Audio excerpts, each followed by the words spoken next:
Ito si Petra, call center agent. Nangangarap ng mas maayos na buhay para sa pamilya. Kaya naman ang maliit niyang ipon, pinagpasyahan niyang ipuhunan sa isang sari-sari store. Pero busy din si Petra sa call center, kaya gusto niyang kumuha ng tindero. At nang malaman ng kapitbahay, may inirekomenda itong tindero kay Petra. At sa tinderong ito, buong tiwalang ipinamahala ni Petra ang kanyang tindahan. Tuloy sa pagkayod sa call center si Petra. Habang nangangarap na sa tulong ng itinayong tindahan, mapapauwi niya ang nanay niyang OFW. Mapagre-retiro ang tatay na factory worker at mapagtatapos ang kapatid na nag-aaral pa. Pero laking gulat ni Petra nang malaman niyang lugi na ang tindahan niya. Kailangan na itong isara. Paano ko na mapapauwi si Mother? Paano ko na mapapag-retiro si Father? At paano na makakapag-enroll si Sister? Hindi makapaniwala si Petra. Pero mas nagulat siya nang makita niya ang tindero niya naka-Japorms na. Big time! Noon lamang na-realize ni Petra kung bakit nalugi ang tindahan niya.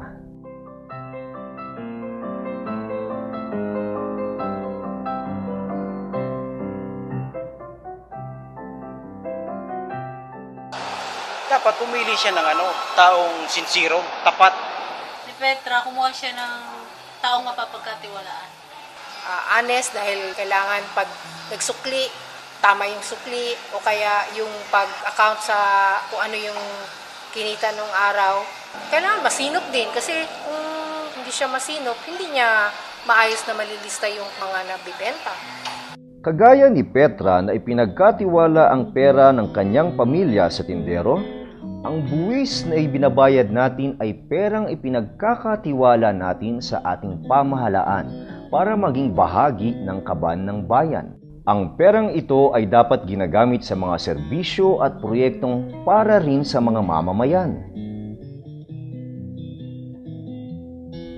Pero hindi laging ganito ang nangyayari. Minsan, gaya ng tindahan ni Petra, tayo rin ay nalulugi. Lalo na kung hindi mapagkakatiwalaan ang tinderong na-hire natin. So, anong dapat natin gawin? Dapat tayo mismo ang magbantay sa kabang bayan. Dapat ang ordinaryong mamamayan ay pakialaman yung paggasta ng gobyerno sa mga buwis na kinukolekta sa kanila. Lahat naman tayo ay nagbabayad ng buwis. Basta nagkonsumo tayo, nagbabayad tayo ng buwis. So tayo ay mga direct at indirect taxpayers. Karapatan ng mamamayan na binabantayan niya ang abang bayan. Dahil doon nakasadalay ang pagpapatino ng pamamahala sa ating bayan. Paano ako makikialam? Malay ko pa dyan sa mga proseso ng gobyerno natin na yan. At saka isa pa, pabayag ba ang mga opisyal natin sa gobyerno na yan na makialam ako? Hindi kailangang maging eksperto para magbantay sa kaban ng bayan. Ang bawat mamamayan ay may karapatang malaman kung paano ginagamit ng pamahalaan ang ating pera. Ang paggogobyerno ay isang pampublikong tungkulin at dapat ito ang public ay may pakialam. Bawat isang mamamayan na may karapatan. Kung wala sila, hindi sila nakikialam, ay may iwanan lamang sa ilan yung pagdedesisyon kung paano gagastusin yung pondo ng bayan, kung ano-anong mga proyekto ang pupuntahan na ito na sa karaniwan na ay hindi na pupunta doon sa kapakinabangan ng nakararami. Dito, maaari na tayong maging kabahagi ng proseso mula revenue generation, planning, budgeting, pamimili ng goods at services, at maging sa implementasyon ng mga serbisyo at proyektong pampubliko. Ang ibig niyong sabihin, ako mismo ang dapat mangialam kung paano gagamitin at ginagamit ng public officials ang kaban ng bayan? Oo, Petra.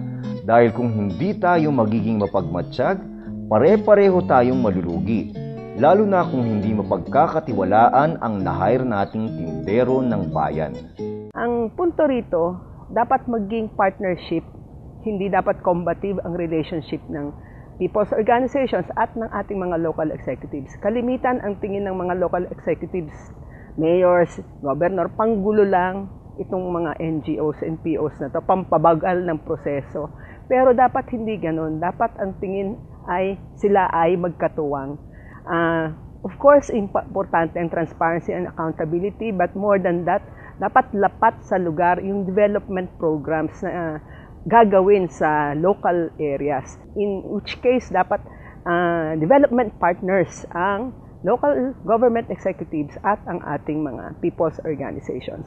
Mahalaga ring mag-localize dahil mas madaling mabantayan kung tama ang iniimplementong mga proyekto at madaling malunasan kung meron mang pagkakamali o kakulangan. Mas mabilis ang interaksyon at tulungan. Kaya dapat patibayin natin ang pag-localize ng partisipasyon ng ating mga mamamayan sa mga local development projects and programs. Tama! Pera ko, bantay ko!